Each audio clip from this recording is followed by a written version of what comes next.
Welcome dear rockers, कैसे हैं आप सभी। एक राज्य की प्रिंसेस जो कि राजगद्दी पे बैठने वाली है, ठीक उस टाइम पे दूसरे राज्य का एक तानाशाह उसके राज्य पे कब्जा कर लेता है। वो प्रिंसेस की माँ को बंदी बना लेता है और इससे पहले कि वो प्रिंसेस को पकड़े तभी प्रिंसेस को प्रिंसेस प्रोटेक्शन प्रोग्राम नाम की एक ऑर्गेनाइजेशन दूसरे देश में ले जाकर सेफ रखती है। वहां उसे राजमहल के ऐशो आराम की लाइफ से बिल्कुल अलग एक नॉर्मल लड़की की लाइफ जीनी पड़ती है। अपनी माँ को छुड़ाने और अपने राज्य को उस तानाशाह से आजाद करवाने के लिए प्रिंसेस ने क्या किया, क्या एक आम लड़की की जिंदगी वो जी पाई, क्या उसने अपनी माँ और अपने राज्य को उस तानाशाह से बचाया या नहीं, यही है दोस्तों इस फील गुड मूवी की कहानी। स्वागत है आपका 2009 में रिलीज हुई इस कहानी में जिसका नाम है प्रिंसेस प्रोटेक्शन प्रोग्राम। तो कहानी की शुरुआत में एक फिशिंग रॉड बेचने की दुकान को दिखाते हैं जहाँ पे कार्टर नाम की लड़की काम कर रही है। ये एक स्कूल स्टूडेंट है दोस्तों, लेकिन पढ़ाई के अलावा ये इस दुकान को भी चला रही है। बड़ी मेहनती है। वहाँ पे डैनी नाम का एक लड़का आता है जो कि कार्टर के साथ ही स्कूल में पढ़ता है। कार्टर बचपन से उसको एक तरफा प्यार करती है, लेकिन डैनी को कार्टर में उतना इंटरेस्ट कभी नहीं था,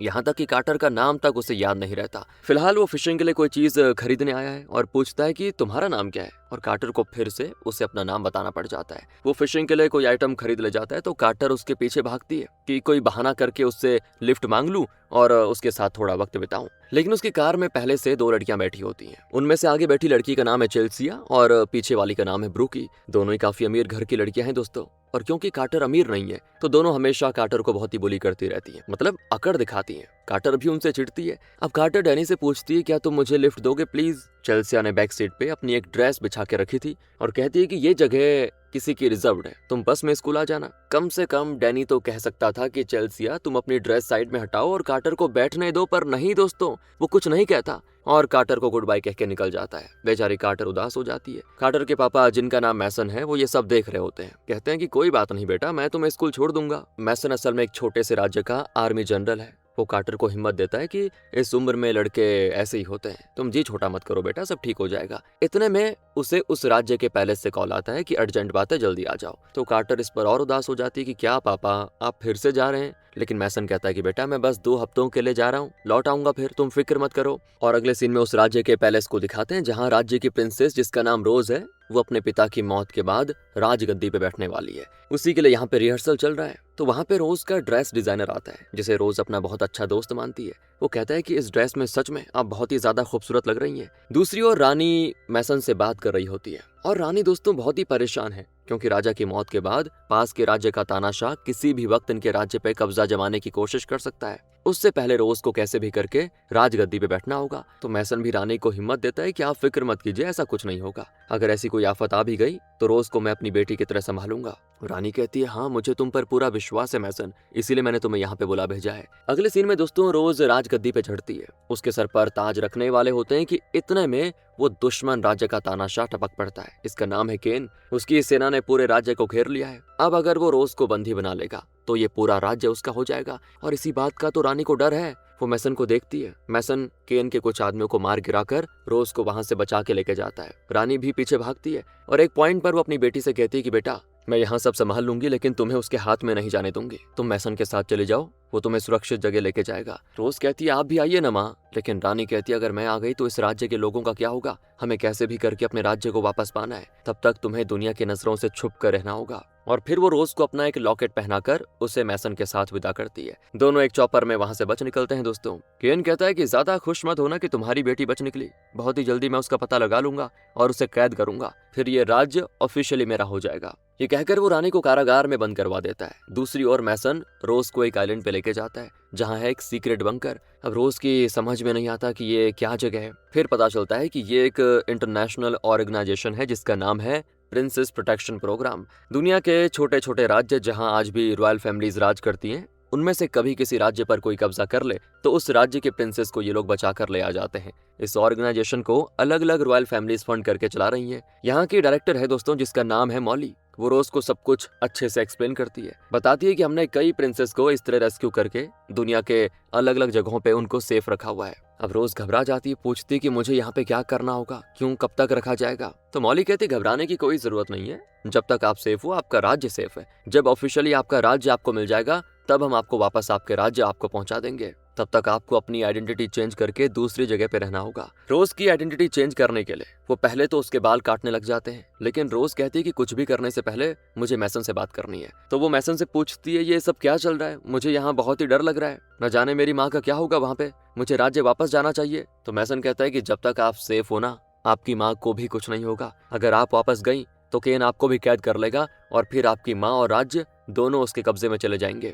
जब तक राज्य लीगली आपका नहीं हो जाता तब तक आपको सेफ रहना है, केन की नजरों से बच के रहना है। और रोज भी समझ जाती है और फिर अपनी आइडेंटिटी चेंज करने के लिए मान जाती है। फिर तो उसके बाल काटे जाते हैं दोस्तों, उसका कॉस्ट्यूम बदल दिया जाता है। उसका हुलिया बदल देने के बाद मॉली कहती है कि अब आपका नाम रोज नहीं रोजी होगा, और याद रखना कि अब आप प्रिंसेस नहीं हो बल्कि एक आम अमेरिकन लड़की हो, और इसी हिसाब से आपको अपना बोलचाल, चाल चलन, रंग ढंग सब बदलना होगा। और अब वो रोज को दूसरे देश भेजना चाहते हैं दोस्तों, लेकिन रोज वहां नहीं जाना चाहती और कहती है कि मैं मैसन के साथ ज्यादा सेफ रहूंगी, मुझे उनके साथ भेज दीजिए। अगले सीन में मैसन रोज को अपने घर पे लेके आ जाता है। और फिर आगे कार्टर स्कूल के बाद घर आती है तो अपने कमरे में रोज को देखकर चौंक जाती है, पूछती है कि कौन हो। रोज अब भी एकदम प्रिंसेस की तरह बात करती है, कहती है कि मेजर मैसन ने हमें ये कमरा दिया है, क्या आप उनकी सुपुत्री हैं? और कार्टर कहती है क्या सुपुत्री, क्या है ये? अरे मैं वो नहीं हूँ, लेकिन हाँ मैं मैसन की बेटी हूँ, क्या उन्होंने तुम्हें ये कमरा दिया है? तो रोज कहती हाँ ये कमरा बहुत ही छोटा है, लेकिन क्योंकि हमारी सुरक्षा का सवाल है तो हमें यहाँ रहने की आदत पड़ जाएगी। अब कार्टर के समझ में नहीं आता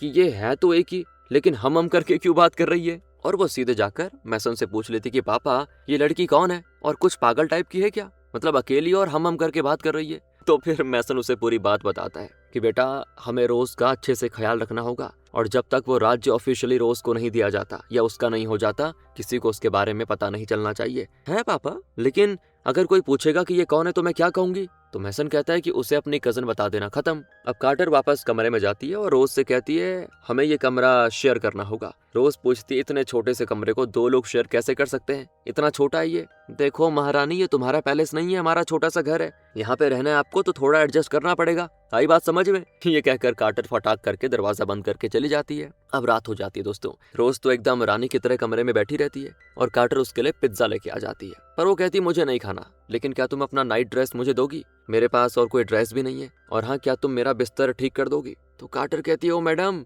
यहाँ पे ना तुम प्रिंसेस हो और ना मैं तुम्हारी नौकर, यहाँ सब कुछ खुद करना पड़ता है, और ये लो नाइट ड्रेस। कहकर वो अपना एक नाइट ड्रेस रोज के मुंह पे फेंक मारती है। और फिर रोज बाथरूम जाती है तो एकदम से चिल्ला देती है। कार्टर और मैसन तो भाग कर जाते हैं, देखते हैं कि क्या हो गया, तो वो छिपकली को देखकर चिल्ला रही थी। कार्टर अपने हाथ से उस छिपकली को पकड़ लेती है और कहती है क्या आपने कभी राजमहल में ये छिपकली नहीं देखी? रोज कहती नहीं, ये होता क्या है, कोई कीड़ा है क्या? कहकर वो डर कर भाग जाती है। और अब कार्टर मैसन से कहती है कि पापा ये लड़की मैं पहले ही बता रही हूँ आपको, ये हमारे लिए सरदर्द बनने वाली है। अरे कैसी है ये? अगली सुबह रोज कार्टर का कोई ड्रेस पहनकर डाइनिंग टेबल पर बैठी होती है। शायद उसको लगता है कि कोई उसे खाना परोसेगा जैसे कि राजमहल में दिया जाता था, लेकिन मैसन और कार्टर जल्दी में कुछ मुंह में दबा रहे होते हैं और रोज को लगता है कि ये लोग कितने गंदे तरीके से खा रहे हैं। इतने में स्कूल बस आ जाती है तो कार्टर मैसन को बाय बोलकर चली जाती है। रोज भी मैसन से कहकर बस की ओर जाती है तो ड्राइवर रोज को देखकर पूछती है तुम कौन हो बेटा, बड़ी सुंदर हो? तो रोज कहती है मैं कार्टर की कजन हूँ। तो इस तरह दोस्तों रोज पहली बार जिंदगी में बस में चढ़ती है और बस हिलती है तो वो गिर जाती है,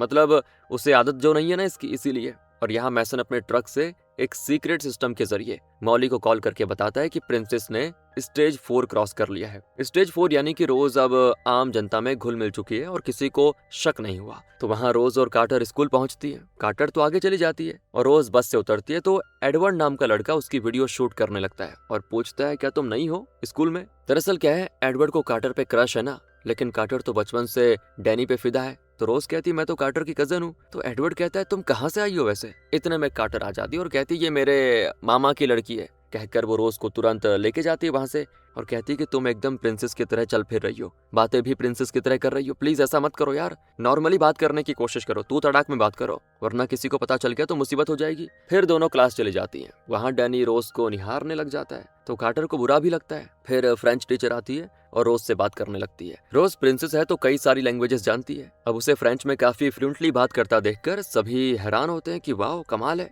हालांकि यहाँ कोई भी इतना अच्छा फ्रेंच नहीं बोल पाता। तो वो तो कहती मुझे ना सिर्फ फ्रेंच बल्कि स्पेनिश भी आती है। इसके अलावा भी कई सारी लैंग्वेजेस आती है। अब यहाँ कार्टर को डर लगता है कि कहीं ये बातों ही बातों में सच ना बता दे कि मैं प्रिंसेस हूँ, पर रोज अपनी सच्चाई नहीं बताती। अब दूसरी ओर दोस्तों, रानी तो केन के कब्जे में है ना। लाख कोशिश के बाद भी केन उसका मुंह नहीं खुलवा पाता। रानी उसको सीधे कह देती है, तुम चाहे मुझे कितना भी टॉर्चर कर लो, लेकिन मैं कुछ नहीं बताने वाली। केन कहता है, नहीं नहीं, मैं तुम्हें टॉर्चर क्यों करने लगा, लेकिन तुम्हारी बेटी को बहुत ही जल्दी ढूंढ निकालूंगा मैं। दूसरी ओर रोज लंच करने जाती है और यहाँ के सारे डिशेस उसके लिए नए हैं। वो जानती तक नहीं कि पिज्जा और बर्गर क्या होता है। तो वो कुक से पूछती है, तो वो तो कहती, क्या तुम ये भी नहीं जानती कि बर्गर क्या होता है, तुम हो कहाँ से। रोज उसे बता तो नहीं सकती, इसलिए चुपचाप खाना लेकर अकेले ही टेबल पे बैठ जाती है और सब ना उसको बड़ी अजीब नजरों से देखते हैं। चेल्सिया, ब्रूकी और डैनी बिलीव ही नहीं कर पाते कि कार्टर की इतनी सुंदर कजन हो सकती है। चेल्सिया को तो रोज से जलन होती है, लेकिन डैनी रोज पर फिदा हो चुका था। तो ब्रूकी चेल्सिया को और जलाती है, कहती है कि उसका यार हेयर स्टाइल तो देखो कितना बढ़िया है। और रोज यहाँ पे दोस्तों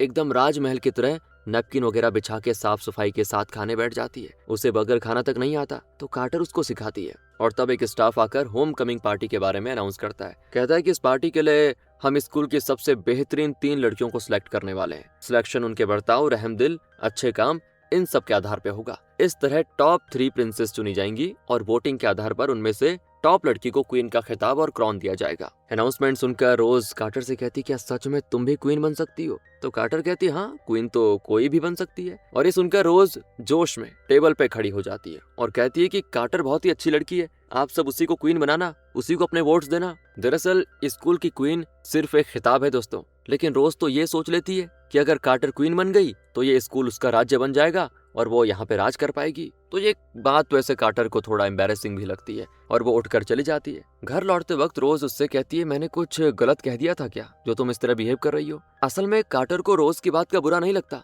लेकिन उसको थोड़ा सा इंफीरियोरिटी कॉम्प्लेक्स है दोस्तों। उसको लगता है कि मेरी औकात ही नहीं है स्कूल क्वीन बनने की और मुझ में ऐसी कोई खासियत भी नहीं है कि कोई मुझे वोट देगा। तो वो मैसन से भी शिकायत करती है कि रोज हमारे तौर तरीके कभी नहीं समझ पाएगी पापा। पर मैसन कहता है, बेटा उसे वक्त तो दो, अभी अभी तो आई है, वो जल्दी सीख जाएगी ना। उस रात रोज बहुत रोती है दोस्तों, मतलब वो अपनी माँ की याद में रोती है। अगले दिन वो कार्टर की दुकान में उसकी मदद भी करने जाती है। कार्टर चिढ़ाती है कि अच्छा ये काम करो, ये कीड़े वाले बॉक्सेस शेल्फ में अरेंज कर दो, फिश को पकड़ने के लिए चारा चाहिए ना, और ये कीड़े फिशिंग रॉड में फिक्स किए जाते हैं। तो कीड़ों को देखकर रोज डरती तो है, लेकिन फिर भी उन बॉक्सेस को शेल्फ में अरेंज करने लगती है। फिर कार्टर मैसन के साथ बाहर कोई काम कर रही होती है और तभी अंदर से कुछ गिरने की आवाज सुनकर दोनों अंदर भागते हैं। असल में ऊपर चढ़कर शेल्फ में बॉक्स रखते वक्त रोज गिर गई थी, उसके ऊपर कीड़े पड़े होते हैं दोस्तों। फिर मैसन उसे ऊपर उठाता है, वो कहती है कि मुझे तो चक्कर आ रहे हैं, मैं नहाने जा रही हूँ तुरंत। मैसन और कार्टर दोनों हंस पड़ते हैं कि मतलब उसकी वो मासूमियत पे हंस पड़ते हैं। और मैसन यहाँ पे कार्टर को बड़े प्यार से डांटता है कि तुमने उसको काम करने क्यों दिया, पहले ये बताओ। तो कार्टर कहती, वही काम मांग रही थी पापा, सो मैंने उसको काम दे दिया। और अगले सीन में दोस्तों रोज इनके लिए कुछ नए डिशेस पका के देती है, क्योंकि ये लोग वही रोज पिज्जा वगैरह बर्गर खाते हैं, जो कि रोज को उतना अच्छा नहीं लगता। वो इन दोनों को फ्लावर्स का क्रॉन पहना के खाना सर्व करती है। तो कार्टर पूछती, क्या तुम्हें खाना बनाना भी आता है। तो रोज कहती, हाँ, मेरी माँ एक किसान की बेटी है, उन्होंने मुझे सब सिखाया था। आप लोग रोज रोज बाहर से खाना खरीद के लेके आते हो, तो मैंने सोचा आज मैं अपने हाथों से कुछ नया बनाकर खिलाऊं आप लोगों को, खाना टेस्ट करके कैसा बताओ। तो मैसन कहता है, अरे आपने बहुत ही अच्छा बनाया है प्रिंसेस, तुम भी थोड़ा टेस्ट कर लो कार्टर। पर कार्टर कहती, नहीं, मुझे तो बर्गर ही खाना है, कहकर वो उठ के चली जाती है। रोज को थोड़ा बुरा लगता है कि बताओ यार, कार्टर ने टेस्ट भी नहीं किया। अगले सीन में रोज अपने बेड पे लेटी रो रही होती है। तो कार्टर अंदर आती है और फिर वो दोबारा कार्टर से कहती है कि क्या मैंने कोई गलती कर दी, अगर मेरी किसी भी बात से तुम्हारा दिल दुख गया हो तो मुझे माफ कर दो। देखो तुम मेरी सिचुएशन अच्छे से जानती हो ना कि मेरे लिए यहाँ रहना कितना जरूरी है। मेरी सेफ्टी तुम्हारे हाथ में है, मेरा राज्य केन के हाथ में है, लेकिन मुझे उससे ज्यादा अपनी माँ की फिक्र है। मतलब राज्य से ज्यादा मुझे माँ की फिक्र है। न जाने किस हाल में होंगी मेरी माँ, और जैसे देखना मेरा राज्य मेरे हाथ में आएगा ना, मैं चली जाऊंगी यहाँ से तुरंत, तुम्हें ज्यादा दिन तंग नहीं करूंगी। ये सारी बातें सुनकर कार्टर को अपने किए पे पछतावा होता है और वो रोज से माफी मांगती है और इस तरह दोनों के बीच हो जाती है सुलह। फिर दोनों खेलने जाती है। एडवर्ड भी वहीं पे पार्ट टाइम जॉब करता है और वो कार्टर की बहुत केयर करता है दोस्तों। उससे प्यार जो करता है, उसे उसके साइज का शू दिलाकर फिर रोज से उसके शू का साइज पूछता है, लेकिन वो नहीं बताती और ऊपर से टेबल पे बैठ जाती है एकदम प्रिंसेस की तरह, क्योंकि पैलेस में वो इसी तरह ऊपर बैठ जाया करती थी और उसका डिजाइनर उसे तरह तरह के शूज पहना के चेक करता था कि कौन सा साइज सूट करेगा। तो अब उसको लगता है कि यहाँ भी बिल्कुल मेरी उसी तरह सेवा की जाएगी, उसी तरह शूज पहनाए जाएंगे। तो एडवर्ड उसके बैठने का तरीका देखकर बड़ा अजीब फील करता है कि ये तो एकदम महारानी की तरह बैठी हुई है, फिर भी वो उसके लिए शूज ला कर देता है। अब दोस्तों ये देखकर चेल्सी और ब्रूकी के पेट में होती है बढ़िया वाली जलन कि इस नई लड़की के तो बड़े ठाट बाट है और ये एडवर्ड भी उसकी ऐसी सेवा कर रहा है जैसे कि उसका नौकर हो। काश कोई मेरी भी ऐसी सेवा करे। उसके शू का लेस खुल गया था तो वो अपना पैर आगे करके बैठ जाती है और इंतजार करती है कि कोई हैंडसम लड़का आकर मेरा शू लेस बांधेगा। लेकिन 2 जूनियर लड़के वहां से गुजरते हुए उसका बड़ा अच्छा मजाक उड़ाते हैं कि ये दीदी तुम्हारा शू लेस खुला हुआ है, बांध तो लो, कम से कम गिर जाओगी, मुंह टूट जाएगा तुम्हारा। चेल्सिया की बड़ी इंसल्ट हो जाती है यहाँ पे। अब यहाँ जो डैनी है ना दोस्तों, रोज पर से नजरें हटाने का नाम ही नहीं लेता,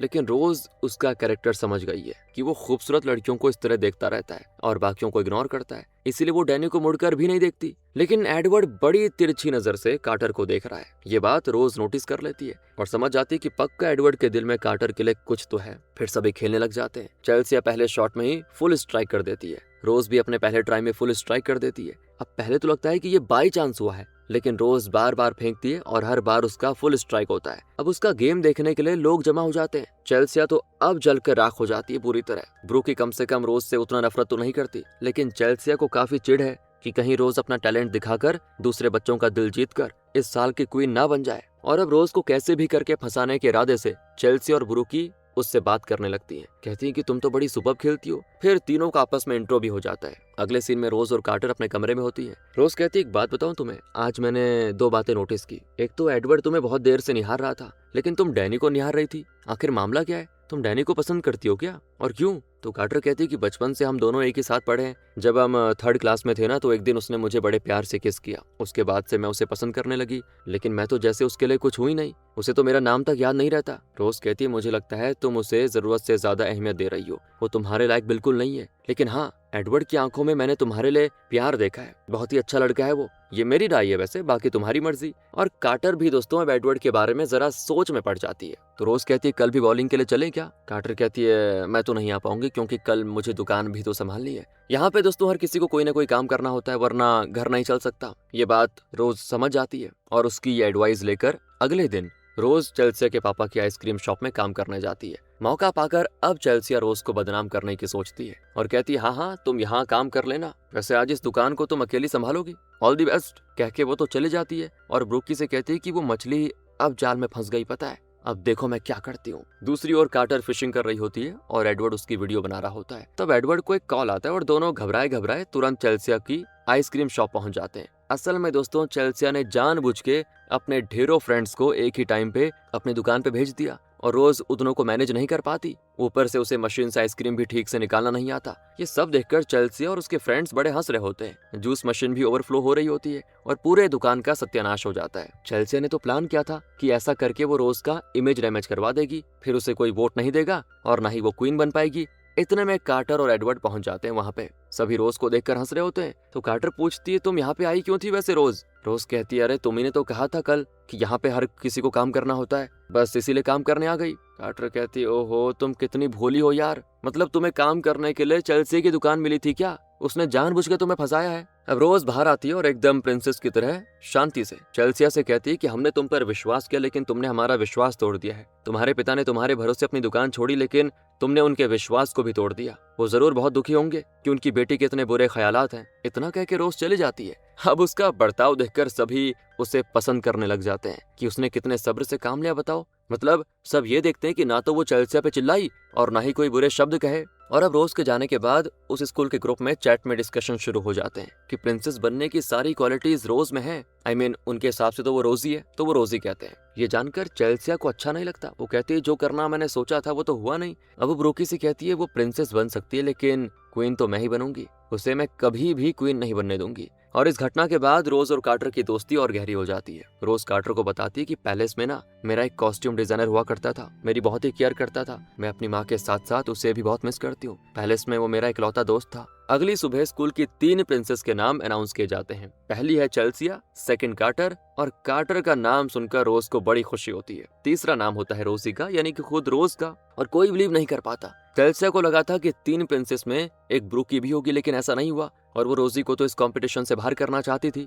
लेकिन सफल नहीं हो पाई। फिर वो ब्रूकी को डांटने लग जाती है कि तुमने खुद को अच्छे से प्रमोट नहीं किया, वरना तुम भी एक प्रिंसेस बन जाती। इस बात पे इनकी बहस हो जाती है। अब यहाँ कार्टर और रोज को रास्ते में देखकर डैनी रोज को होम कमिंग पार्टी में अपने साथ डांस करने के लिए इनवाइट करता है और कार्टर को बहुत ही बुरा लगता है कि बताओ यार मुझे इनवाइट नहीं किया, और दुखी होकर वो चली जाती है। लेकिन रोज तो डैनी के मुंह पे कह देती कि नहीं, मैं तुम्हारे साथ डांस करने आऊंगी नहीं, और ना ही मैं चाहती हूँ करना। घर आकर कार्टर बड़े दुख के साथ रोज को बताती है कि तुम्हें पता है बचपन से मैं डैनी पे जान छिड़कती रही, लेकिन उसे मैं नहीं तुम पसंद हो। रोज कहती उसे कोई पसंद नहीं है, उसे तो बस एक खूबसूरत गुड़िया चाहिए अपने इशारे पे नचाने के लिए। और हाँ, तुम उसको इतना सीरियसली मत लो, और मैंने उसी दिन तुम्हें बता दिया था कि तुम जैसी अच्छी लड़की को डैनी डिजर्व ही नहीं करता। अरे एडवर्ड तुम्हारी बहुत केयर करता है, तुमसे प्यार करता है, तुम उसके बारे में सोचो ना। खैर, अब इन 3 प्रिंसेस में से एक लड़की को क्वीन बनना होगा, और रोज चाहती है कि वो लड़की कार्टर बने। दूसरी ओर केन रानी को धमकाता है कि मैं ऐलान करने वाला हूँ कि जल्दी मेरी और तुम्हारी शादी होगी। डरो मत, मैं तुमसे शादी नहीं करूंगा, सिर्फ ऐलान करूंगा, और मुझे पक्का यकीन है कि ये खबर जानकर तुम्हारी बेटी खुद यहाँ पे चली आएगी भागी भागी। रानी को बड़ा गुस्सा आता है, और यहाँ रोज कार्टर को सिखाती है कि असली प्रिंसेस और क्वीन जरूरतमंद लोगों की मदद करती हैं, उनके लिए खाना, शिक्षा, कपड़े, इन सब चीजों का इंतजाम करती हैं। ये है असली क्वीन की निशानी। तुम वो सब करने लगोगी ना तो ज्यादा से ज्यादा लोग तुम्हें सपोर्ट करेंगे। अब कार्टर उसकी ये एडवाइस फॉलो करती है, और धीरे धीरे बाकी बच्चे उसके अच्छे गुण देखते हैं, उसे पसंद करने लग जाते हैं। इसी बीच ब्रूकी दोस्तों लाइब्रेरी में एक स्पेनिश मैगजीन देखती है जिसमें रोजी के बारे में सब लिखा होता है। हाँ, कि रोज एक प्रिंसेस है और उसके राज्य पर तानाशाह केन ने कब्जा करके रखा हुआ है, और वो बहुत ही जल्दी रोजी की माँ से शादी करने जा रहा है। उसमें ये भी लिखा होता है कि रोज तो बचकर भाग चुकी थी, और जब तक केन उसे कैद नहीं कर लेता तब तक वो राज्य ऑफिशियली केन का नहीं होगा। ये सारी बातें वो पढ़ लेती है और समझ जाती है कि रोजी एक प्रिंसेस है और उसका असली नाम रोज है। तो वो तुरंत चेल्सिया को वो आर्टिकल दिखा देती है। चेल्सिया अब बनाती एक प्लान, और वो दोनों कार्टर के घर के लिए निकलती है। दूसरी ओर मॉली मैसन को कॉल करके बता देती है कि केन ने रोज को कैद करने के लिए जाल बिछा दिया है। पता है क्या है, उसने रानी से शादी करने का ऐलान कर दिया, और ये बात कैसे भी करके रोज को पता नहीं चलनी चाहिए, वरना वो अपनी माँ को बचाने के लिए वापस राज्य जाने की गुजारिश करेगी, और वहाँ फिर केन उसे बंदी बना लेगा। कुछ देर के बाद चेल्सिया और ब्रूकी कार्टर के घर पर आ जाती हैं। उस वक्त कार्टर घर पर नहीं होती, और वो दोनों रोज को मैगजीन दिखाकर धमकाती है कि अगर तुम चाहती हो कि तुम्हारी असलियत कोई न जाने तो इस क्वीन कंपटीशन से तुम निकल जाओ। रोज कहती है कि मैं निकल जाने को तैयार हूँ, लेकिन कार्टर पहले से खुद के बारे में बहुत ही इंफीरियर फील कर रही है, प्लीज उसे इस कंपटीशन में रहने दो। चेल्सिया कहती ठीक है, वैसे भी मेरे मुकाबले में उसे कम ही वोट मिलेंगे और मैं उसको आसानी से हरा दूंगी। कहकर दोनों निकल जाती है वहां से। लेकिन होम कमिंग पार्टी के लिए इन्होंने जो ड्रेस खरीद के रखा था उसे उठाकर सड़क पर फेंक के चली जाती हैं। वो इतने में कार्टर आ जाती है, और उनको ये सब करता देखकर बड़ा गुस्सा होती है। तो वो तुरंत रोज के पास जाती है, जहाँ रोज कहती है कि तुम्हें पता है केन मेरी माँ से जबरदस्ती शादी करने वाला है, और मुझे अपनी माँ को बचाना है, ये शादी रोकनी है। कार्टर कहती देखो प्लीज कामली सोचो, जल्दबाजी में काम बिगड़ सकता है। अगर तुम वहाँ पे जाओगी वो तुम्हें कैद कर देगा, जरा सब्र से काम लो, मैं कुछ सोचती हूँ। रोज भी थोड़ा शांत होकर बाहर जाती है। अब यार ये बात रोज को किसने बताई, एक मिनट आगे क्लियर करता हूँ। इसी बीच कार्टर रोज के ड्रेस डिजाइनर को कॉल करके कह देती है कि रोज बहुत ही डर रही है, केन उसकी माँ से शादी कर लेगा और वो अभी अपनी माँ के पास जाना चाहती है। लेकिन तब वो कहता है कि प्लीज ऐसा मत करना, केन ने सिर्फ ऐलान किया है ताकि रोज यहाँ पे वापस आ जाए, और रोज को कारागार में फिर वो बंदी करके इस राज्य का राजा बन जाएगा। ये उसका प्लान है। फिलहाल उसका यहाँ पे आना सेफ नहीं है, और रानी बिल्कुल ठीक है, उससे कहो कि वो अपनी माँ की फिक्र ना करे। पर लगता है दोस्तों कार्टर ने तो कुछ और ही प्लान बना के रखा हुआ है। वो रोज के ड्रेस डिजाइनर को भी अपना प्लान बताती है, वो भी कार्टर के साथ देने के लिए मान जाता है। कार्टर कहती है आप पहले तो हम दोनों के लिए होम कमिंग पार्टी में पहनने के लिए 2 स्पेशली डिजाइन ड्रेसेस भिजवा दीजिए, बाकी मैं संभाल लूंगी। कॉल कट करके कार्टर रोज के पास जाती है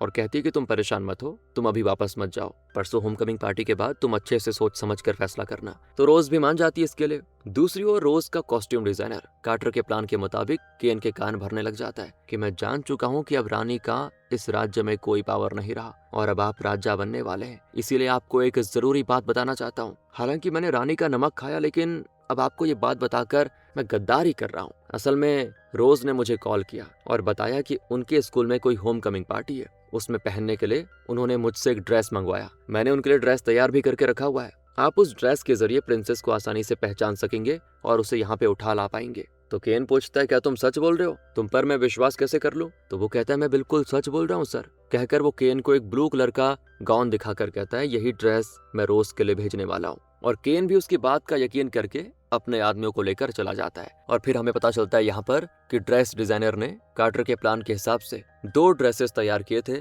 और वो उन्हें कार्टर के घर भिजवा देता है। तो रोज बड़ी हैरान होती है कि हमने तो कोई ड्रेस नहीं मंगवाया, फिर ये किसने भेजा? तो कार्टर उसे अपने प्लान के बारे में कुछ नहीं बताती, सिर्फ इतना कहती कि मैंने तुम्हारे ड्रेस डिजाइनर से हमारे लिए 2 ड्रेसेस मंगवाए हैं, ये पिंक वाला तुम्हारा और ये ब्लू वाला मेरा। तो पार्टी के दिन रोज पिंक ड्रेस में और कार्टर ब्लू ड्रेस में होती है। दोनों मैसन से विदा लेकर पार्टी के लिए जाती हैं और मैसन भी किसी जरूरी काम से निकल जाता है। होम कमिंग पार्टी वेन्यू में बस रुकती है तो उसमें से कई लड़कियां खूबसूरत खूबसूरत ड्रेसेस में मास्क पहन के निकलती हैं। उन्हें सारे लड़के आंखें फाड़ फाड़ के देख रहे होते हैं और ये बात चेल्सिया को अच्छी नहीं लगती कि कोई उस पर ध्यान नहीं दे रहा था। सभी के सभी दोस्तों उन लड़कियों को देख रहे थे, हालांकि उन्होंने तो मास्क पहन के रखा हुआ था और वो चिढ़कर गाड़ी का दरवाजा जोर से बंद कर देती है, लेकिन उसका ड्रेस फट जाता है। बढ़िया हुआ। अब वो एडवर्ड और डैनी को मदद के लिए बुलाती है, लेकिन उनका ध्यान तो मास्क पहनी हुई लड़कियों पे अटक चुका था ना। चेल्सिया गुस्से में जैसे तैसे दरवाजा खोलती है तो गिर पड़ती है। बड़ी मुश्किल से उठकर वो अंदर जाती है दोस्तों। उसका ड्रेस, हेयर स्टाइल सब खराब हो चुका था और अंदर रोज और कार्टर छोटे लड़कों के साथ मस्त डांस कर रही होती हैं। उस ब्लू ड्रेस में कार्टर को देखकर डैनी उसके पास आता है और कहता है कि इस ड्रेस में तुम एकदम प्रिंसेस लग रही हो कार्टर, मेरे साथ डांस करोगी क्या, डेट करोगी मुझे? पर कार्टर कहती है कि तुम्हारे साथ डांस करने के लिए मुझे खूबसूरत ड्रेस पहनना पड़ेगा। हैं, ये बात है क्या? अरे ये ड्रेस तो मैंने एक दिन के लिए पहना है, कल मैं फिर वही मामूली फिशिंग रॉड बेचने वाली बन जाऊंगी। क्या तब भी तुम मेरे साथ डेट करना चाहोगे या सिर्फ जब मैं खूबसूरत लगूंगी तभी डेट करोगे? अरे मैं हमेशा तुम्हारे आगे पीछे घूमती रही, लेकिन तुम्हें तो जैसे मेरी कोई फिक्र ही नहीं थी, मैं तुम्हें जैसे नजर ही नहीं आती थी। अब क्या हो गया? मतलब खूबसूरत दिखूं तो बढ़िया और ना दिखूं तो घटिया। ऐसे लड़के के साथ मुझे डांस नहीं करना, तुम प्लीज जाओ किसी और को पकड़ो। इस तरह वो उसके मुंह पे कह देती है। उसके जाने के बाद रोज कार्टर से कहती है कि वेरी गुड, मुझे तुमसे यही उम्मीद थी, बढ़िया किया तुमने, ऐसे लड़कों के साथ ना ऐसा करना चाहिए, तुमसे सच्चा प्यार करने वाला तुम्हें जरूर मिलेगा। और तब एडवर्ड कार्टर को देख रहा होता है। इसी बीच चेल्सिया बाथरूम में जाकर रोने लग जाती है। वो ब्रूकी से कहती है, यार मेरा ड्रेस, मेरा हेयर स्टाइल सब खराब हो गया, जल्दी से ठीक करो यार। आज पार्टी में मैं सबसे ज्यादा खूबसूरत दिखना चाहती हूँ, आई एम दी बेस्ट, मुझसे बेहतर और कोई हो नहीं सकती, होनी भी नहीं चाहिए यार। मतलब इस तरह वो काफी सेल्फिश बातें करती है। तो ब्रूकी को बड़ा गुस्सा आ जाता है कि तुम हमेशा हमेशा अपने बारे में सोचती रहती हो। अरे मैं कोई तुम्हारी नौकरानी हूँ क्या जो तुम्हें हमेशा खूबसूरत दिखाने पे लगी रहूंगी? इस तरह वो गुस्सा होकर चली जाती है और पार्टी में अचानक से कार्टर सभी से कहती है कि जल्दी से मास्क पहन लो। तो पता चलता है कि रोज को पकड़ने के लिए केन और उसके आदमी आ चुके हैं, इसीलिए कार्टर सभी को मास्क पहनने को कह रही है ताकि वो किसी का चेहरा ना देख सके। असल में केन को इस देश में आने की परमिशन नहीं है, वो इलीगली यहाँ पर आया है और क्योंकि सभी ने मास्क पहना है तो वो ब्लू ड्रेस वाली लड़की को ढूंढते हैं। क्योंकि आपको याद होगा ड्रेस डिजाइनर ने क्या कहा था, उसने कहा था कि ये ब्लू ड्रेस महारानी के लिए, आई मीन प्रिंसेस के लिए बनाई गई है और रोज पार्टी में यही ड्रेस पहनेगी। तो केन के दिमाग में यही रहता है कि ब्लू ड्रेस वाली रोज होगी। तो वो ब्लू ड्रेस वाली को देख लेता है और वो तो नहीं जानता ना कि ये रोज नहीं कार्टर है। तो वो कार्टर के पास जाकर कहता है कि देखो प्रिंसेस, मैं जानता हूँ कि तुम ही रोज हो, अगर चुपचाप मेरे साथ चल दोगी तो बेहतर होगा, अगर चिल्लाओगी तो वहाँ तुम्हारी माँ की जान चली जाएगी। तो कार्टर बिना कुछ कहे उसका साथ दे देती है। इसी बीच पार्टी में रोज को क्वीन अनाउंस कर दिया जाता है क्योंकि ज्यादातर लोगों ने उसके अच्छे गुण को देखकर उसी को वोट दिया था। बड़ी खुश होती है वो, लेकिन अब वो कार्टर को ढूंढती है, लेकिन कार्टर उसे कहीं भी नजर नहीं आती। फिर वो स्टेज पर जाकर एक इमोशनल स्पीच देती है कि जब मैं यहाँ पर आई तो मेरे ना सच्चे फ्रेंड्स थे और ना ही मैं किसी को जानती थी, लेकिन यहाँ मैंने दोस्ती, विश्वास, प्यार ये सब पाया। मुझे अपने दिल में जगह दी कार्टर ने और मैं उसे जितना भी थैंक करूँ कम है। अब यहाँ पे सभी उसको चेयर करते हैं दोस्तों, लेकिन वो कार्टर को ढूंढती ढूंढती बाहर आ जाती है। चेल्सिया तो क्वीन के क्राउन के पीछे पागल ही हो गई थी, कहती कि ये मेरा है, मुझे क्राउन दो। तो रोज कहती ठीक है ले लो तुम इसको, कहकर वो उसको दे देती है, लेकिन उसके लेते लेते वो पूल में गिर जाती है दोस्तों। अब रोज पहले वहां से बचकर भागती है तो देखती है कि केन कार्टर को रोज समझकर लेके जा रहा है। तो रोज उसे कार्टर के नाम से पुकारती है तो वो मुड़कर देखती है और केन चौंक जाता है कि रोज तो वहां पे खड़ी है तो ये कौन है? तभी रोज कार्टर को डांटती है कि ये तुम क्या करने जा रही थी, अगर वहां जाकर वो जान जाते कि तुम झूठ बोलकर उनके साथ आ गई तो वो तो तुम्हें जान से मार डालते। कार्टर कहते कि मैंने सब कुछ पहले से प्लान करके रखा था, तुम बाहर क्यों आ गई रोज? तो रोज कहती देखो कार्टर, ये लोग मुझे लेने के लिए आए हैं और मैं इनके साथ जाऊंगी, मेरी वजह से तुम्हारी जान खतरे में नहीं डालना चाहती मैं। अब केन रोज को ले जाकर हेलीकॉप्टर का दरवाजा खोलता है तो एकदम से शॉक हो जाता है क्योंकि अंदर बैठे होते हैं मैसन और मॉली। दरअसल मैसन को पहले से पता चल चुका था कि केन यहाँ पर आने वाला है, जबकि केन के पास लीगल परमिशन नहीं है, इसीलिए मैसन यूएस पुलिस को लेकर आ गया था। केन कहता है कि मैं एक राज्य का राजा हूँ। मैसन कहता है कि ये यूएस है समझे, यहाँ कोई राजा नहीं है, और तो और तुम इलीगली हमारे देश में आए हो, ऊपर से एक लड़की को किडनैप करके लेके जा रहे हो, तुम्हारी जगह बताऊं कहाँ है? राजमहल में नहीं, जेल की सलाखों के पीछे। और अब यूएस पुलिस उसे अरेस्ट कर लेती है। रोज और कार्टर गले मिल लेती है। कार्टर कहती है कि अब तुम्हें तुम्हारा राज्य वापस मिल जाएगा। रोज कहती है कि मेरी खातिर तुम अपनी जान पर खेलने के लिए तैयार हो गई, सच में यार तुम ग्रेट हो, इसीलिए मेरी तरफ से मैं तुम्हें ये क्वीन का क्राउन देती हूँ। कहकर वो कार्टर को क्राउन पहनाने वाली होती कि इतने में चेल्सिया आकर वो छीन के लेके जाती है क्राउन को। तो कार्टर कहती है कि जाने दो यार उसको, वैसे भी वो किसी काम का नहीं है, और फिर मैसन कार्टर से पूछता है कि तुमने मुझे अपना ये प्लान क्यों नहीं बताया बेटा, अगर मैं एन वक्त पे नहीं आता तो क्या होता पता है ना। कार्टर कहती कि आप कैसे नहीं आते पापा, मैं अच्छी तरह जानती थी कि रोज का ड्रेस डिजाइनर मॉली को खबर कर देगा और वो आपको जरूर बता देगी और आप हमारी मदद के लिए जरूर आएंगे, मुझे पता था, यही तो मेरा प्लान था। और मैसन अपनी बेटी की तारीफ करता है कि सच में तुम बहुत ही ब्रेव हो। अगले सीन में रोज अपने राज्य वापस आती है और उसे राजगद्दी सौंपी जाती है। रोज के सारे स्कूल फ्रेंड्स आए होते हैं, सभी बड़े खुश होते हैं जब उनको पता चलता है कि ये तो बहुत बड़ी कोई महारानी है। इसी हैप्पी मोमेंट के साथ ही कहानी होती खत्म। और अगर आपको ये अच्छी लगी हो, एक्सप्लेनेशन अच्छा लगा हो, तो लाइक करें, शेयर करें। मिलते हैं आपसे अगली वीडियो में। ध्यान रखेगा अपना। Thanks for watching.